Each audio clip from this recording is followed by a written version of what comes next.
for in the UFC fights that I watch.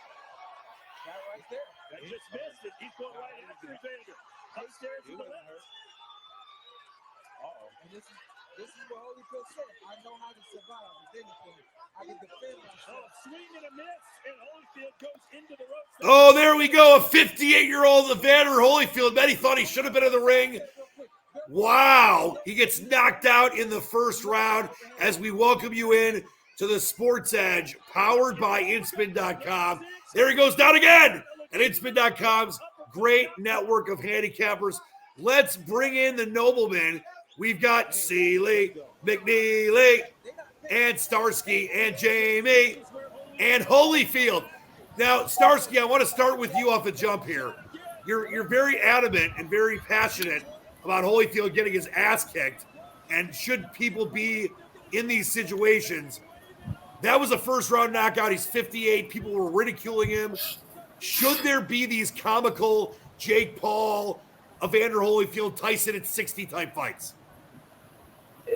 In my opinion, there should be. Like, here's the way I look at it.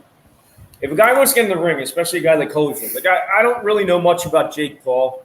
To actually handicap him, I was actually asking my kids about Jake Paul because, you know, they're the YouTubers and they know all about him. I don't know much about him. I know he's making money now. I know he's had a couple fights. I know it seems like it's but they're obviously not professional boxers. It doesn't mean the kid's not good. It doesn't mean people aren't going to pay to watch it. The Holyfield fight, I got a fight on Facebook. I don't know why. I still use Facebook. Okay, I'm a little bit older than anything else.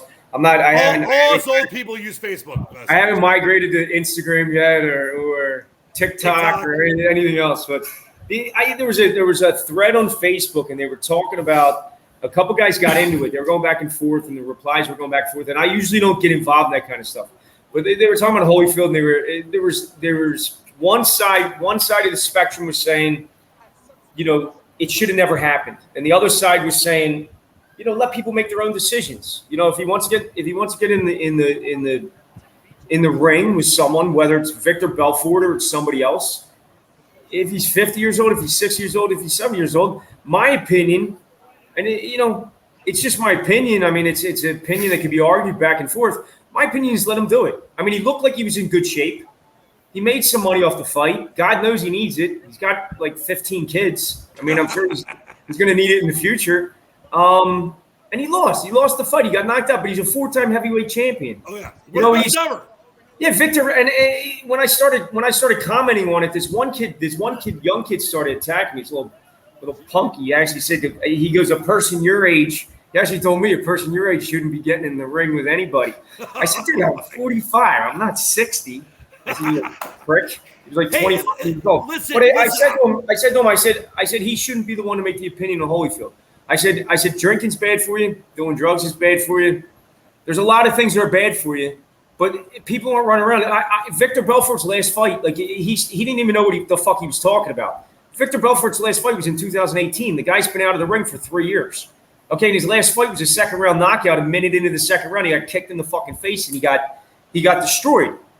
Okay, I understand Holyfield lost a minute and a half into this fight in the first round, but Evander Holyfield is a seasoned fighter. Whether he's 50, 60, whatever, those skills, you can't perform the way you used to, but you have experience, and that experience is worth something. And, you know, an exhibition-type fight like this, if it makes Holyfield feel good to get back in the ring, especially after the last 2 years, what hell it's been for everyone with COVID and everything else, I say let him do it. I have no problems with it. I mean, the ref jumped in. Like I made one point, I said the referee jumped in and stopped it pretty quick. In my opinion, he stopped it pretty quick. And the kid said, no, he didn't stop it quick enough. I said, it was a minute and a half, dude. Like, what? Were we watching two different fights? Like, it was a minute and a half into the fight. Holyfield was walking to the locker room afterwards. I've seen guys in MMA have to be carried out of the fucking ring. I mean, you know, you watching the McGregor, the last fight. The guy's laying on the fucking floor of the ring for however long. You know, his foot's in two different fucking directions. That was my opinion. I mean, you guys can argue it. You can make another opinion, but I think if someone wants to get in the ring, they want to make money, they're in good shape. I mean, obviously he didn't have time. He didn't know about the fight for very long. De La Hoya pulled out the last second. You know, De La Hoya was supposed to fight until he got COVID. But I say let him fight. I mean, I want to see Tyson fight. I love Mike Tyson. I do too. And listen, I am all about. I want to make sure that people didn't get the wrong feeling about the way I felt about this fight. I love Holyfield. I met Holyfield. I've seen him fight live. He is one of the greatest ever. I was, in college during the Mike Tyson ear biting fight. He's one of the nicer guys, at that level of an athlete ever. You mentioned he has like 25 kids. I have no problem with guys like that, like Rocky in the movie Rocky Balboa, when he gets there with Tarver, and his son's like, "Don't do it, you're crazy." I mean, you're a Philly guy. I love that. The reason I was upset about this is that, like you just said, Starsky, he was not prepared. It was last minute. De La Hoya had to pull out because he almost died of COVID. People think COVID's still fake. And watch that video of him in the hospital. And he had every right to be in that fight if he wanted to. I was just embarrassed for him because he's better than that. If he had been able to train for a little longer, it would have been a better fight. But Holyfield getting knocked out in the first round is not a good look. That's all I'm saying. No, I understand. Bringing up that Rocky fight, by the way, when you talked about the Rocky movie, the scene where the son comes to the restaurant and they go outside, one of the greatest speeches ever, all time. Oh, watch it. It's incredible. Life's going to hit harder, and you got to hit back. And that's you got to hit back before we get into Jamie's incredible golf picks, and wait till you see who's at the top of the leaderboard. By the way, Seal looks like he's really. You have a cigar, Seal? Were you smoking a cigar? No. What do you got? You seem like you're jumping. You're jumping at the pet. It's a vapor. He's like my 19-year-old son. If he's going to vape, I try to smoke off camera. I'm going to fucking smoke on camera. Listen, I'm 58, and I could get in a ring with him. I'm in as good a shape as he is. Oh, will you stop it? He would knock you out with one punch. Always going to kick your ass, dude. You're a dinosaur. He knocked you out with one punch. You wouldn't be able to catch me. I'm like Ali. Dude, the only way you'd win is if you bit off his ear. No, if you bit off his penis. If you chopped off his dick, that's the only way he'd win. And that's another thing. I think that you have to have 2 full ears to box. I guess Holyfield can. So I mean, will say this. Flower ears, but you need 2 full ears. I will say this. I would, there was that rumor about the Tyson Holyfield fight in like Abu Dhabi, somewhere in the Middle East. I would totally watch that. A Tyson Holyfield fight. I don't care if they're 70. I'll still go watch, Pink Floyd play and Elton John play in their 70s. Why can't I watch guys that are in much better shape than the majority of human beings? So I have no problem with that. I just want to be in shape. When I was in this Facebook battle back and forth, like my kids came to me because they can. I guess you can see it. Like people can see your comments, like the people that you're friends with. And my kids were telling me they're like, "Dad, like I'm in bed, like fighting with these people on Facebook." And my kids are like, "Dad, you got to stop this now."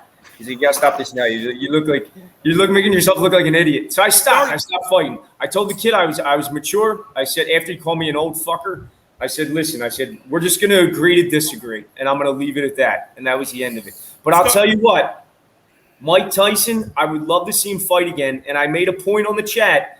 Boxing hasn't been the same for me anyway since Mike Tyson. And I understand I grew up during the Mike Tyson era, but there's certain athletes, I think, that they resurrect, not just resurrect, but they epitome sports and they make you more excited about sports. Michael Jordan, Tiger Woods, Mike Tyson. These are the guys that make you want to bet. They make you want to watch. When they're not there, when Tiger took his hiatus, and we all know the Tiger. We don't have to get into that. I mean, he had his issues, whatever else. But, golf lost excitement for me. I mean, I'm sure a guy like Jamie, like he loves golf no matter what. But for me, a person who likes to play golf sometimes but not really watch it, I used to watch it every weekend religiously because I knew Tiger could possibly win every fucking weekend. And you don't have that anymore. Jordan, I like Kobe Bryant. I don't really like LeBron James that much. There's nothing been like watching a Michael Jordan. Or Dan, I'll get back to you. Ready? Barry Sanders. Yeah, of course. And Barry Sanders. Think about that. I mean, the guy retires. It was one of the most devastating days of my life when I already fucking retired. And I'm not your life, my life. I'm not from Detroit, obviously. Yeah. Thank God. And you mentioned boxing, even the Lennox Lewis era, who beat everyone he had to beat. And you got guys like Anthony Joshua, who I really like, and Jamie's Tyson Fury, Britt. But it's not the same. You're totally right. And by the way, have your kids told you what they refer to Facebook as? They call it old people. It's for old people. Old book. Old people. I wanted, like, I don't have a lot of friends. It's basically just you guys. So I wanted to add my daughter the other day. I went to add my daughter. I said, wait a second. This is like a free friend that I can pick up on Facebook. She wasn't even on it. I couldn't even find her on it. So, all right, listen, I got a treat for us really quick. I didn't have time to figure out where we're at this, but let's see if I found the right spot. Oh, that's a great speech, dude. did. But somewhere along the line, you changed. You stopped being you. You let people stick a finger in your face and tell you you're no good. And when things got hard, you started looking for something to blame, like a big shadow. Let me tell you something you already know. The world ain't all sunshine and rainbows. It's a very mean and nasty place, and I don't care how tough you are, it will beat you to your knees and keep you there permanently if you let it. You, me, or nobody is gonna hit as hard as life. But it ain't about how hard you hit. It's about how hard you can get hit and keep moving forward. How much you can take and keep moving forward. That's how winning is done. Now, if you know what you're worth, then you want to get what you're worth. But you got to be willing to take the hits and not pointing fingers saying you ain't where you want to be because of him or her or anybody. Cowards do that, and that ain't you. You're better than that. Hey, if that doesn't get you fired up, I don't know what does. They told Holyfield. See, if somebody told Holyfield he couldn't fight, he should watch that fucking video. He really should. Could they have gotten a better toupee for him in that scene? Will you stop it? Rocky's the best. What do you mean it was a terrible toupee? Hey, Starsky, is that, by the way, if people don't know, Seal's in Philly, and Starsky and Jamie are in beautiful Costa Rica where I used to live. Seal and Starsky, is the statue, I know the statue has been there, that it's taken off. No, they moved it from the art museum, I think. Right, Seal? It's not on top of the art museum anymore. They took every statue down the country. I don't know. They took him down. You know this isn't a political show. Mount Rushmore's going to be down pretty soon. I know Rocky's right up there with Robert L. Lee or whatever. Hey, Thomas Jefferson's on Mount Rushmore, so it'll be down any day now. Yeah. Hey, Seal, is your bear having sex? He's got a kid now? Who's your bear having sex with over there? That's Mickey Mouse. I think that's Minnie. That looks like Minnie to me. Oh, you know what? Seal can have whatever kind of animals he wants in his office because he went 4-1 last week. And he kicked ass in college football. So I want more animals every week. Guess what? There's Mini Seal who's going to be paying off debts for the rest of his political life. All right, we'll get to that on another show. All right, listen, we're going to get to the picks. We've got great news about the Hilton contest, the Circa contest, our picks for week 2 in the NFL. What the hell is that? Yeah, get rid of that. It's not a political show. All right, but I want to, if we may, friends, Jamie, as we've talked about many different weeks, is a golf savant. Jamie, I'm just going to throw the leaderboard up, and you made 5 picks. I'll let everyone know who you picked and why, and we'll go and show your site in a second. Go on scratchcaddy.com. But look who's atop the leaderboard. And it's none other than Maverick McSeely. So just really quick, before I let Jamie get on here. So I live in Michigan, and Starsky and Seal Jamie know this. And you know, Philly guys, it's legal in Pennsylvania, the gambling. And it's legal in Michigan. So they have this thing that, as some offshores do, where you're allowed to cash out. So, of course, when Jamie let me know, about Maverick McSeely, who I love anyway, I've taken him a bunch on my own, even when maybe Jamie's not on him, but most times Jamie's been on him, he's been really good. They offer you cash outs live as things are going on. I don't know how they have some kind of algorithm. So I put $50 on McNeely at Jamie, what did you get him at, McNeely? I think we got him at 50s, 52, something like that. He went down to 43-1. So I put $50 on him. It's round 2. He's up by 2, and they're offering me $309 already. Of course, I'm not going to take it, but I'd win $2,200. And Jamie, once again, this shows people. I mean, listen, it's not easy to win in golf. You don't win every week. It's about winning 5, 6, 7, 8 times a year in the top 10s and the top 20s and all that stuff. But once again, the season restarts after the longest year in PGA Tour history. I believe they played 51 weeks of the official season. And now you got a guy leading the tournament after round 2. I think there's still some guys out there, but he's minus 12. He's 2 clear of the field on Hessler and Troy Merritt, who's minus 9, and a bunch of other guys at minus 9. Jamie, what went into your decision on McNeely and the other guys? I'm going to throw up Scratch Caddy right now to show everybody. Yeah, so this tournament, Dan, this used to be the Safeway Open, didn't it? It's over at Johnny Miller's place over in California. And Napa. When you look at the winners there, I think last year was Stuart Sink, Cameron Champ there, Kevin Tway, and Brendan Steele a couple of times. And the one thing that ties all of those guys together is their driving distance. You got to be able to hit the ball over here. Okay, the year before Sink won. Obviously, it's the first tournament of the season. The season before, it was 113. But last year, it was 29th for driving distance. So you got to be able to go ahead and hit the ball. there on the spreadsheet that I put up for everybody, there's the driving distance numbers there for everybody for last year. I think Maverick McNeely was 77. Obviously, you take out some of the guys who are ahead of him because they're not playing this week. He's definitely in the top 15, 20 for this week, as well as Max Homer. He was one of the guys as well. But McNeely is the interesting guy, isn't he? He's, his father's the billionaire from California, and everybody's sort of waiting for him to win. And the question is where's it going to be? So, you sort of look at this course. Bombers do well on here. It's a par 72, but it's a real short par 72. So I went into last year's numbers, checked out all par 72 courses that are under 7,200 yards. McNeely has some good results there. He was 7th at Pebble Beach, I think, or 2nd at Pebble Beach. He came last year.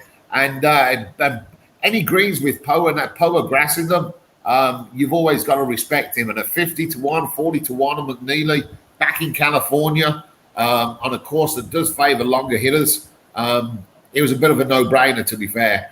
Plus, as well, if he wins in California on a greens with Poa Noah, I'd probably jump off a cliff.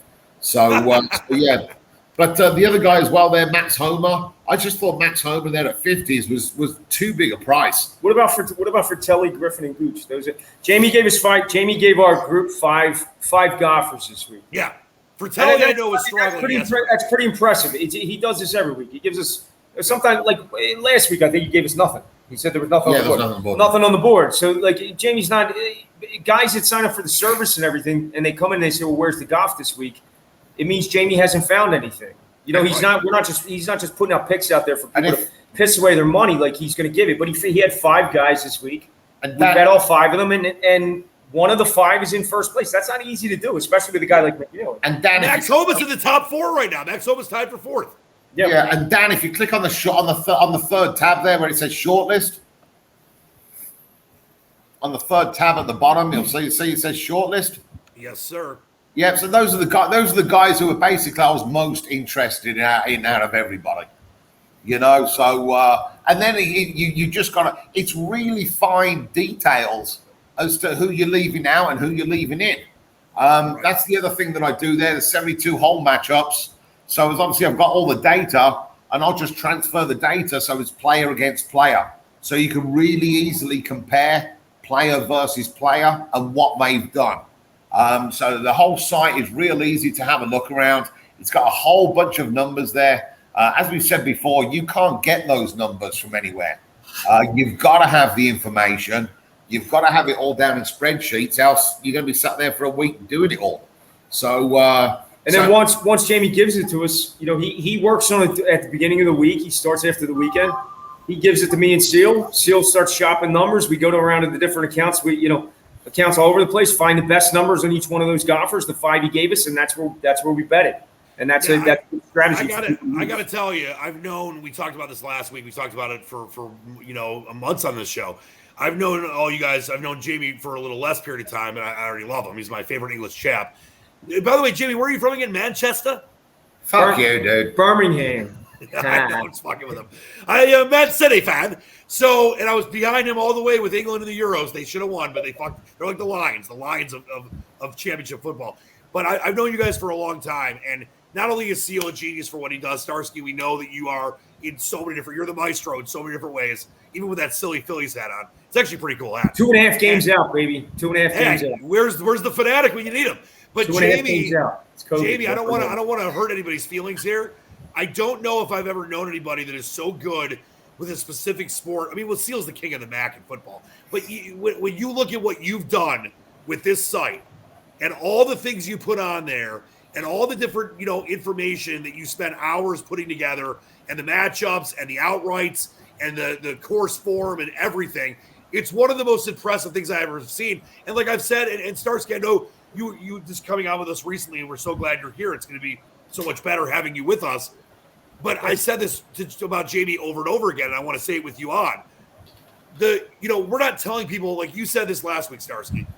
Do we want people to sign up and make money? Of course we do. Are we doing this because, we need the money? No, it's about having fun, and this is fun for us. That's why we do the show. It's why you do the picks, the contests, all that stuff. Of course, the goal is to win money. Do you need to sign up for Jamie's site to live life to the fullest? I guess you don't have to. But why wouldn't you? The guy wins year in, year out, Starsky, just like Seal, just like you, just like Sideburns when he ever comes on the show. Hopefully he won't be drunk.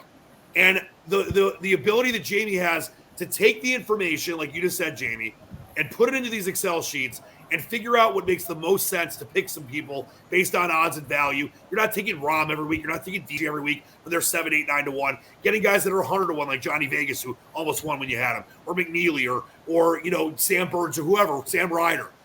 That is how you can profit. I love golf betting. It's one of my favorite things because you can bet $20 and win 3,000. You can bet $50 and win 4,000. And that's not a huge bet. It's like, for some people, that's like a quarter of a unit of a football bet. So, Jamie, hats off to you. And first week of the season, you got a guy in first by 2 and guys tied for 4th and right in the mix. That's pretty impressive. Thanks, Dan. Appreciate it. And just one other thing on this week's tournament as well. Obviously, John Rahm was in it, and then I saw that he pulled out the Pro-Am on the Wednesday, I believe.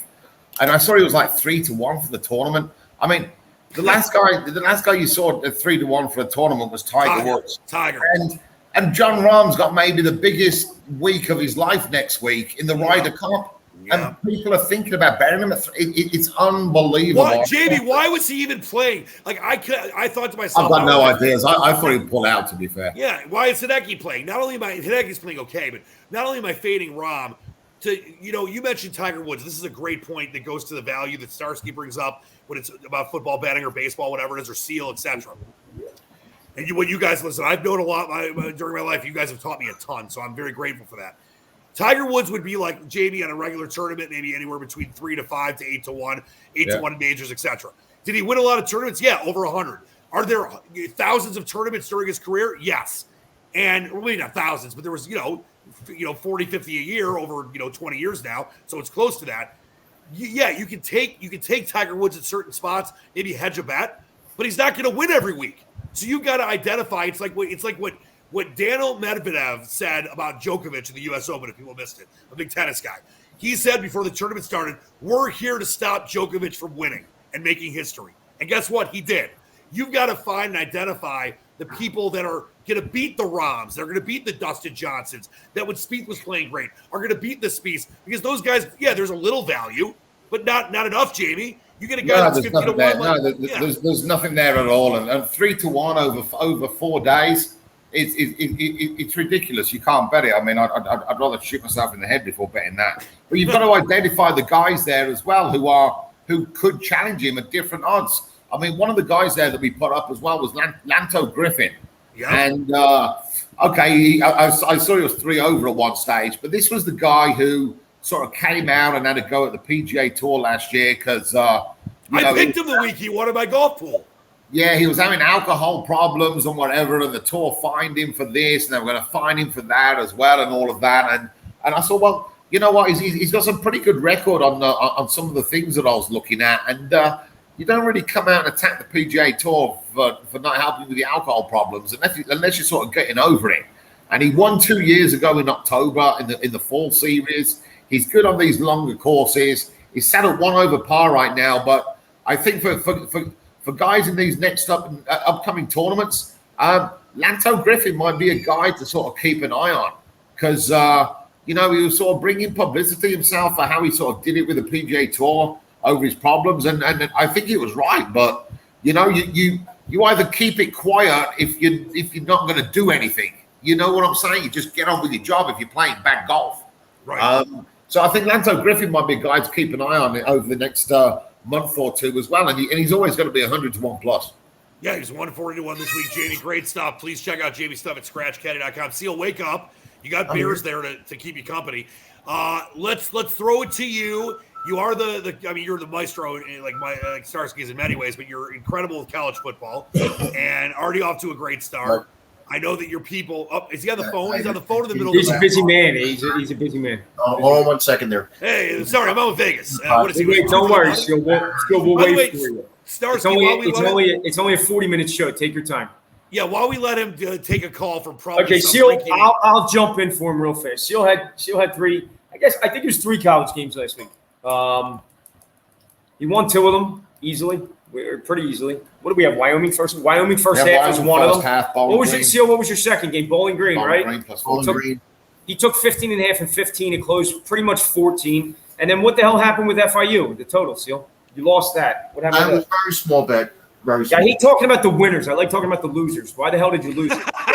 And a lot of turnovers in bad spots in the field.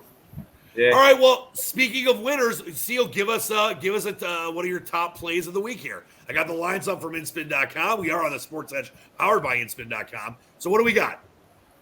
All right, we'll go to the Sun Belt. Ooh, you love the Fun Belt. It's called the Fun Belt. Oh, the Fun Belt. Somebody's switching conferences here on us. Go ahead. I only handle 6. We're going to go with Troy, the men of Troy. The men of Troy. The Troy. Why can't I remember the Trojans? Trojan. If I had a box of rubbers here, I'd put it up, but I don't have it. I thought you have to use rubbers a lot. Well, So we're going with Troy. The Troy Southern Trojans. Seal, why do you like Troy? What is it? we like them in the first half and in the game. Double bet. Why first half? Coming off they played a real good Liberty team. Real tough last week. Liberty's complete juggernauts. Nobody knows.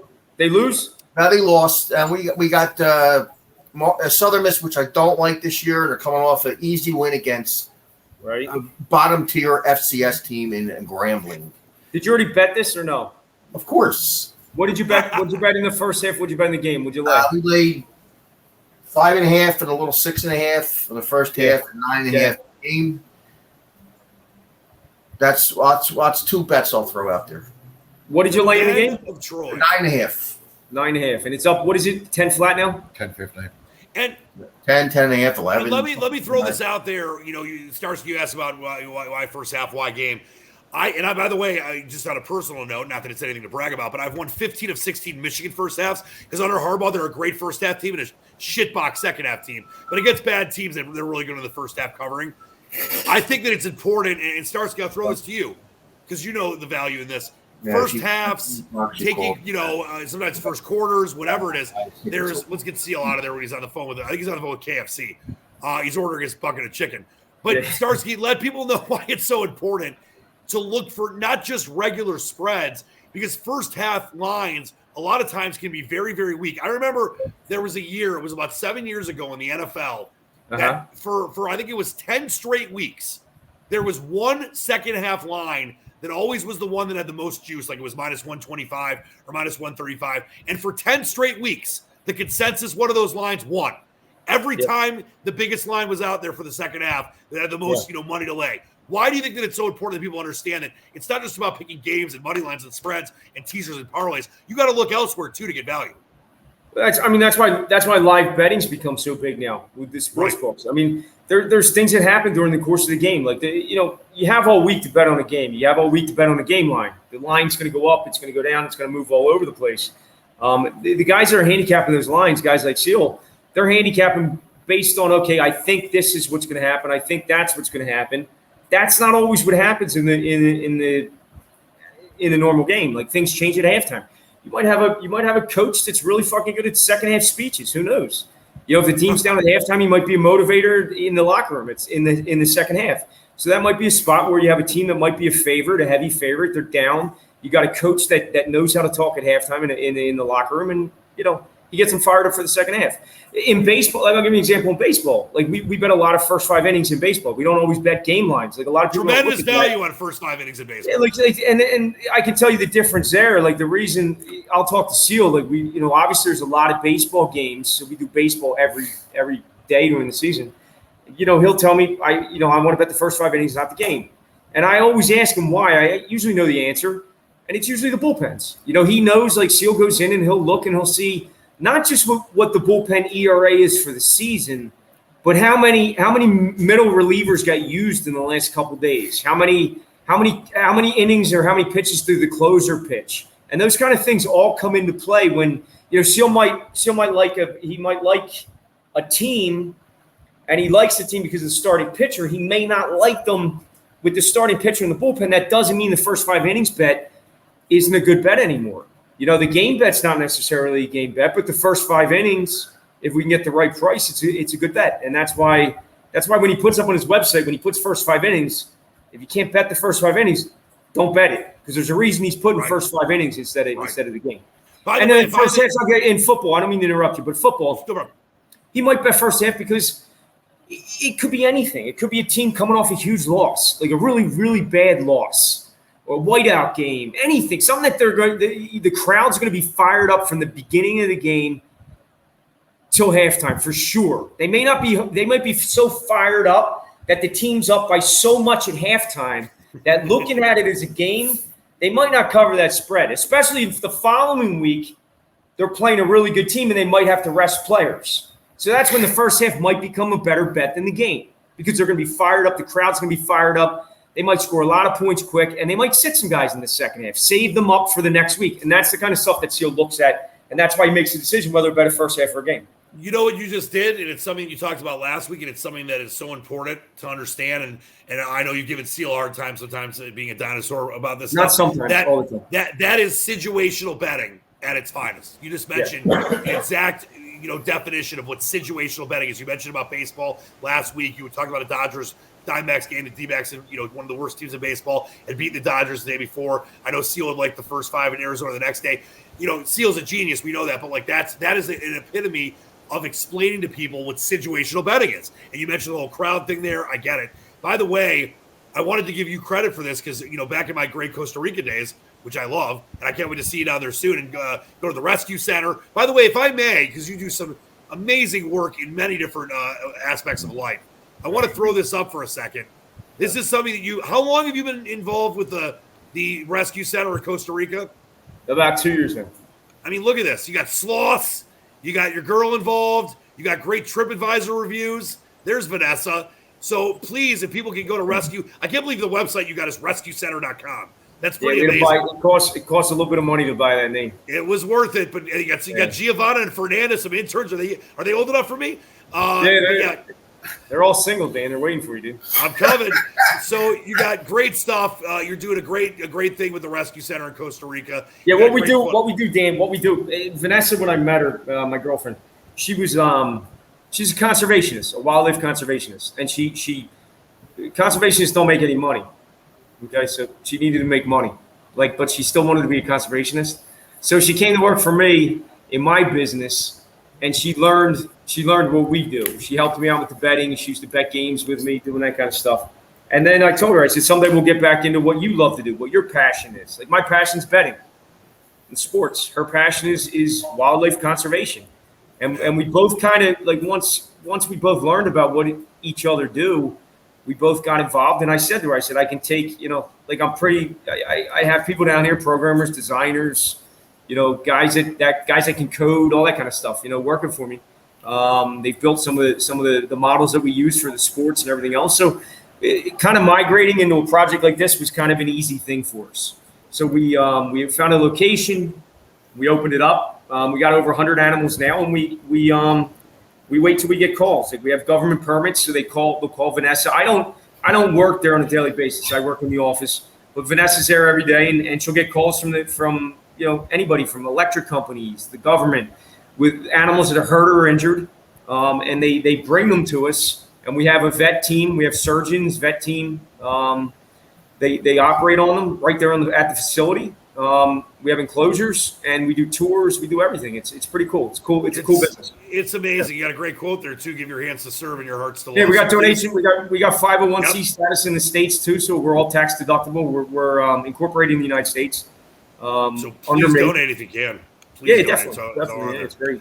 People love animals, man. But what I was going to say before we get into our picks, I want to talk about the Hilton handicapping contest and the Circa contest for a minute, which you guys have started off incredible in.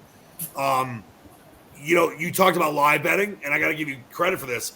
Back in my Costa Rica days, you were so far ahead of the curve on live betting when it was barely being offered, and you were so far ahead of the curve on props. Remember all the great press releases we released and the different betting, survivor odds, and next coach, I was fucked up the Washington Redskins coach when Joe Gibbs was like 10,000 to 1. So I would help you put the odds together. But you were always so ahead of that. And isn't it amazing to see we're talking like 10, 15 years ago, you were at the forefront of that. And now prop betting and live betting is everywhere. Gigantic. Literally everywhere.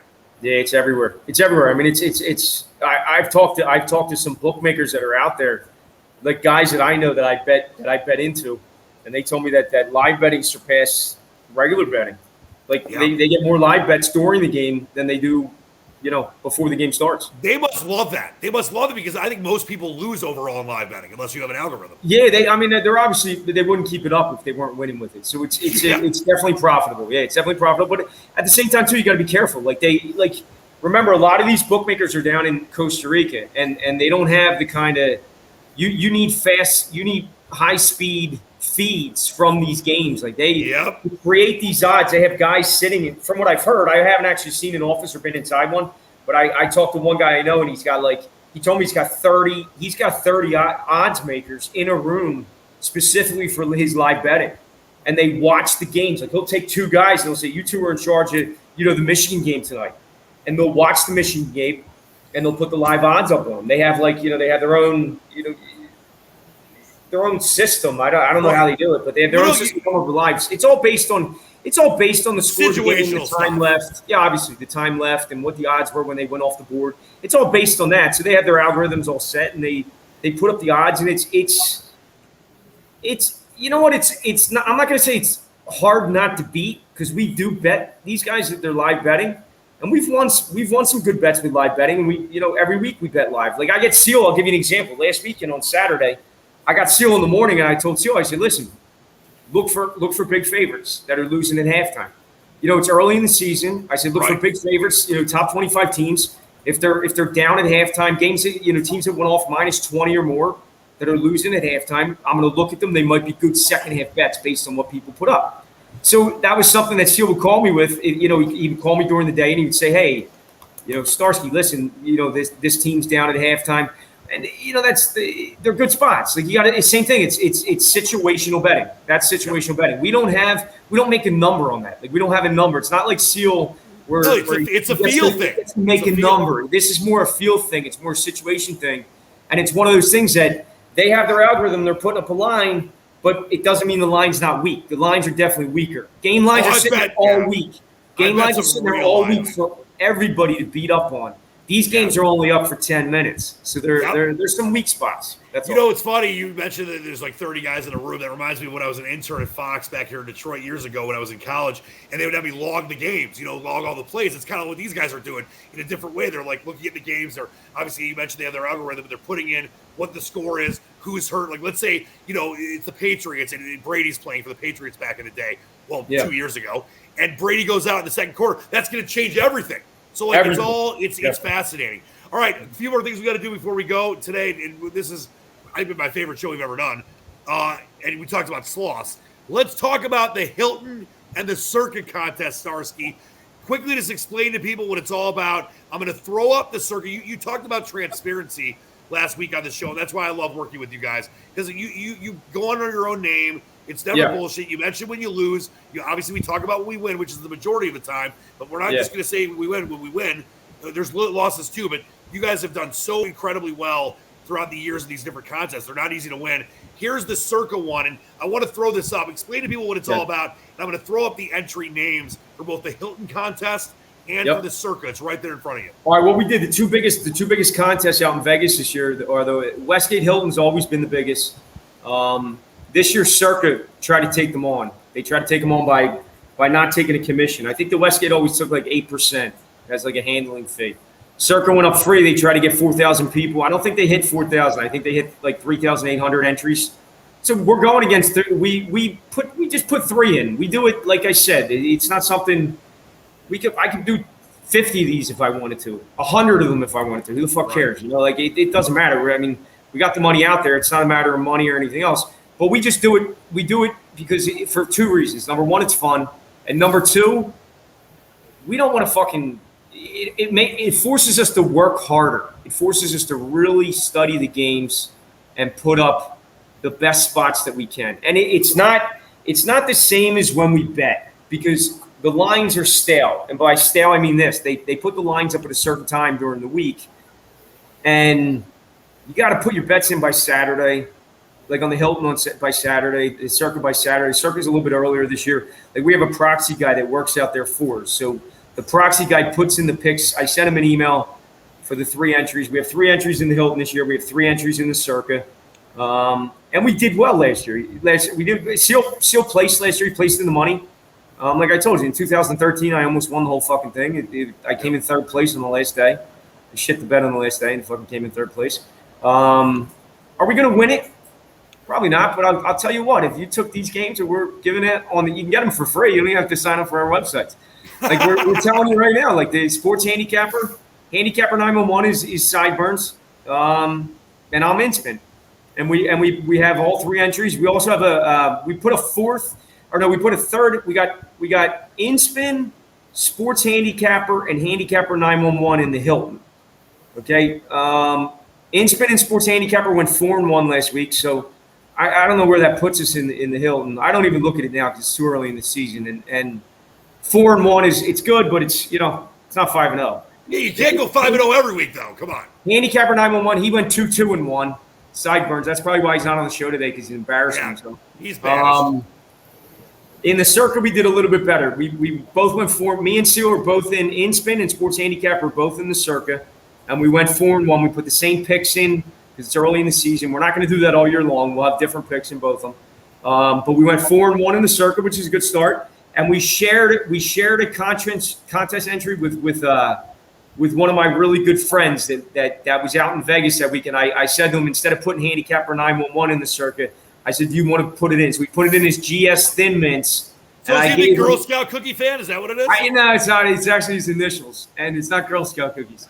They are a Girl Scout cookie, but they are delightful. But I'm a big fan of those tag-alongs. I got his name is George, so I think the G is for George. But I let him pick the name. But I told him we were going to put it up to be transparent. And I gave him me and Seal's best games off the 5 that we entered. I gave him the 3 best, and he chose the other 2, and we went 5-0. So we went 5-0 in that circuit to start out. So it's not bad. Not a bad start. No, there's all the info right there. We'll show this every week. There's the Inspin entry and sports handicapper and handicapper 911 for the Hilton right there on the top. And then, of course, Circa, you got Inspin and GS Thin Mints, 5-0.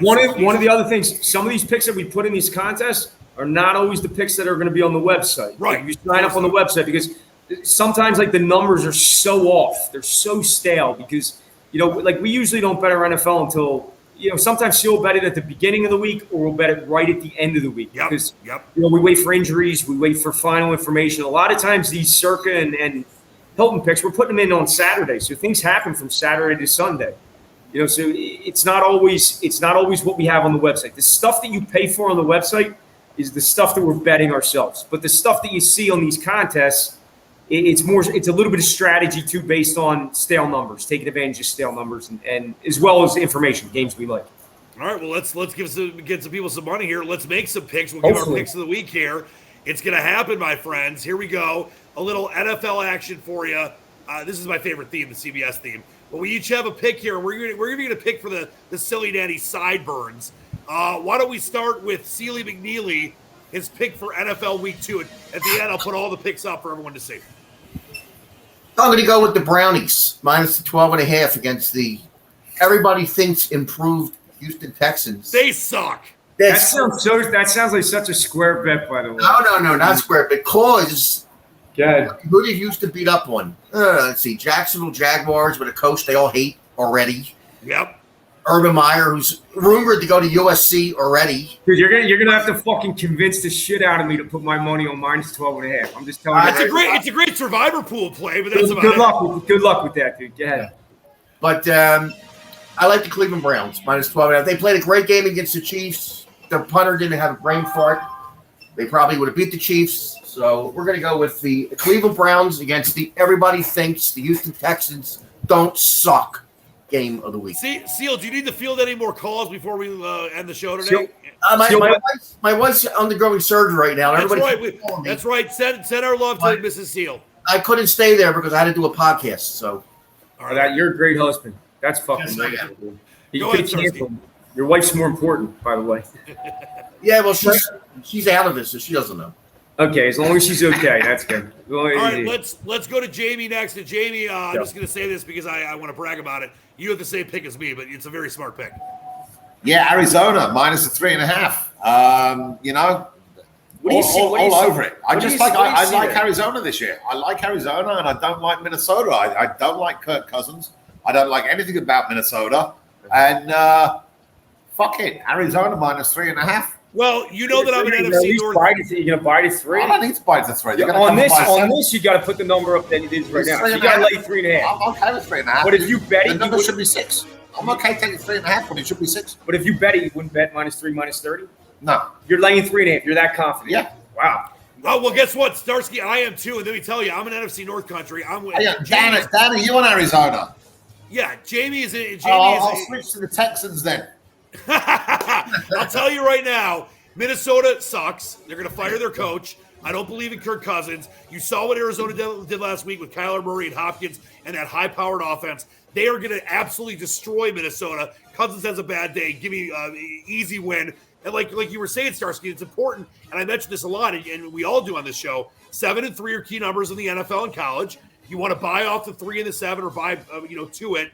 I don't care in this game. I'll lay the 3.5. I think Arizona's going to win by 10 or more. So that's what me and Jamie are on. We do have a Sideburns pick. He's got what did Sideburns? I'm sorry, I must have put this in wrong. What did Sideburns go with again? He's got somebody plus 3.5. Just anybody plus 3.5 is good. No. Yeah, I know what he told me what he wanted. Cowboys? No. Hold on. No, that's me. I'm on the Cowgirls. Yeah, I'm sorry. I didn't put in. And that's, I didn't put in the listen, team. for me to bet the Cowboys, that's not an easy thing. Being from No, Philadelphia. it's like me betting against the Lions. You know, I must really like the Cowboys. I think this about the Cowboys. I think they're a tremendous team all around. I think they got it. They have a great offense. Yeah, I understand. You know, the Chargers won last week. But they had 14 third down conversions. I mean, I just don't see it. I don't see. I think getting the 3.5. Now, if it was like a game that was a pick 'em, I'd probably think twice about it. But being able to take 3.5 on the Cowgirls this week, I love it. Love the spot. And then what did we have as Sideburns? I'm sorry, I put his pick in, but I didn't. Yeah, I'm gonna find. Hold on, he's on. He gets credit for anything that wins. No, he doesn't. We're gonna make. He does. Hold on, I'm gonna hold. Yeah, him. Sideburns told me. I think Miami. He was the Dolphins. No, it was the Dolphins. He likes the That's Dolphins. right. All right. Let me give him a little credit here. Still, let me ask you a question. What do you see? What do you see out there on the Dolphins right now? Can he take 3.5 flat, or what is it? Hold on. Gonna get my There's mail. livers and onions, the famous livers and onions. Hello. How we doing? Good, how are you? Are you proud of your dad and his stupid bears? No, they're mine. They're hers. Stop stealing your daughter's bears. They're a prop. They're just a prop. Where's livers good and luck. onions going? Where are you going? Back to Temple? I actually might be tonight. No, you're not. I might be. Oh, no. And I have the football game tomorrow. Football Yeah, football. game. Football Fight, game. fight, Temple, fight. Oh, she's going to Temple game. Oh, First Boston College oh, at the link. at the link. At the link. Nice. Sideburns. Sideburns' daughter's at Penn State, and they got. Yeah. I think it's a whiteout game tomorrow. Tomorrow So night. let me mention this. Let me mention this before we leave here. There's the picks right there, and we'll give these every week. All right, so before we get out of here, I'll tell you this. So Sideburns, one of my favorite guys, I was at the Michigan game last week against Washington, one of the great atmospheres I've ever been to. I've been to like 220 Michigan games. It was awesome. But Sideburns started messaging me at like 1 a.m. my time, which I'm always up, so I don't care. I'm like, are you drunk? He's like, no, totally fine. He's totally drunk. Totally It was drunk. nonstop. My daughter's at Penn State. Michigan sucks. We're going to destroy you. We're going to slice you. Fuck Michigan. I'm a computer genius. I'm undefeated. I'm never going to lose another game. And all that guy does is lose. All he does is lose. Sideburns. I can't wait for his debut. But what I will say is that you guys killed it today on the SportSedge. I have one other thing. Did you say you're from Detroit? Yeah, I'm from Detroit. Oh, my condolences. Shut up. It's better than Philly. All right, Detroit has come back, man. It's could not be Dan, I'll tell you what. I was very impressed last week with that second half comeback. Very impressed. I'm telling you, I am a. I actually wanted them. We actually had a teaser. We had a teaser with the 49ers, but I was so excited for Detroit. I was going to give up the money if Detroit came back and won that fucking game. So listen, and I appreciate that. Still didn't feel that way. Of course not, because he sucks. But I'm going to slice that bear. No, it's Liver's bear, so I can't do it. It could be worse. You could live in Cleveland, the state by the lake. But yes, but let me just tell you this about the Lions. The Lions and Wolverines have always been my favorite teams. I'm a slab. I'm a face painter. I become objective as a journalist, so I have to be fair about them and not say they're going to go 12-4 every year. But Starsky, I've given up on that game. I think the Lions are going to win 4 or 5 games. It's all about the rebuild and Dan Campbell biting kneecaps and the team growing. But when they started coming back in that game, they sucked me right back in like the Lions typically do. And that would have been, as far as the regular season goes, they were down 24 at the 2-minute warning. That would have been one of the greatest comebacks in the history of the NFL. It was. In fact, I was thinking back in the day when I was young, when I was just in college. I remember that Buffalo Bills game. I forget it. Remember Frank Reich quarterbacking or something Frank like Reich. He's got the 2 best college comebacks ever. He has one at Georgia Tech, I believe, and then one for the Bills against the Oilers. It's crazy. Wow. Dan, before you go, I got to ask you a question. I've been looking at a little bit of college, and I'm looking at LSU this week. Tell me, do you know anything about Central Michigan? Chippewas. Yeah, Central Michigan has been a very, what's the line at right now? I saw it was 19 and it's like 19 and a half, 20. Yeah, I think that line is bad because I think that it should be more. I mean, LSU. I like LSU, and I usually don't like big favorites like that, but I don't either.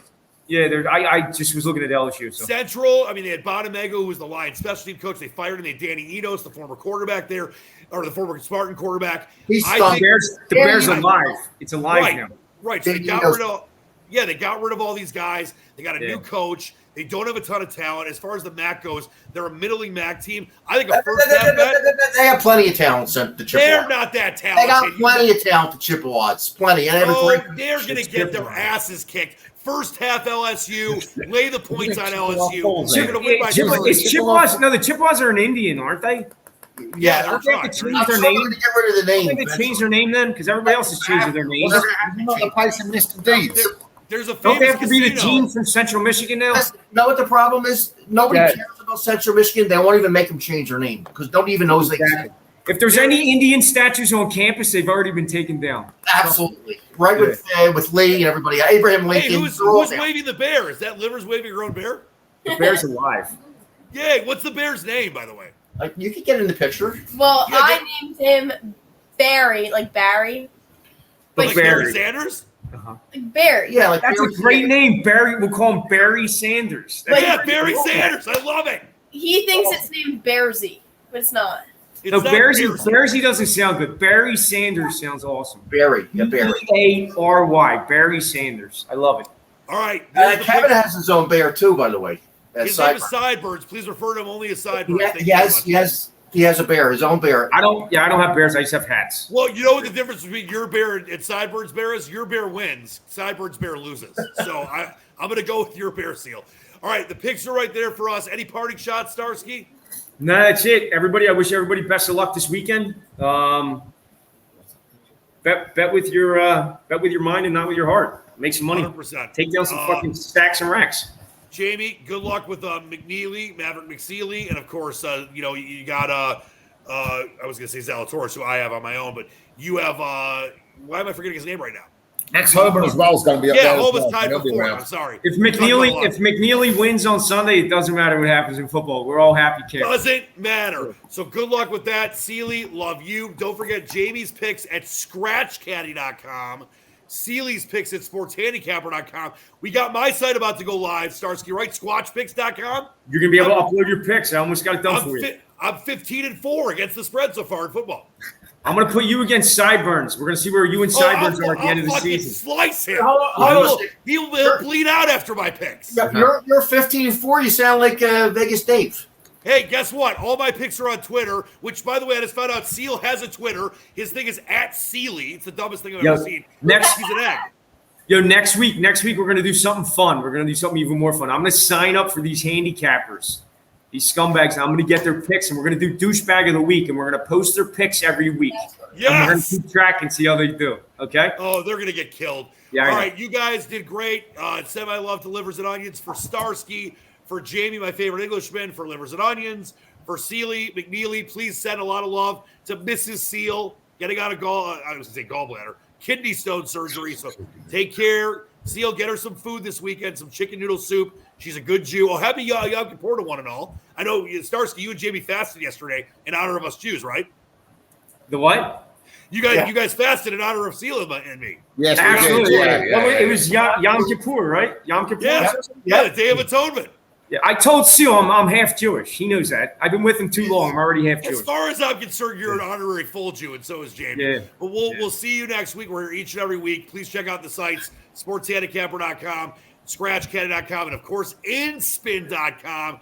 For Starsky, for Jamie, for Livers and Onions, for Mrs. Seal, for Barry Sanders, for Seal, I'm Dan Leach, the Squatch. Thanks so much for watching. We'll see you next time. Until then, keep reaching for the stars, win some bets, and believe in the dream.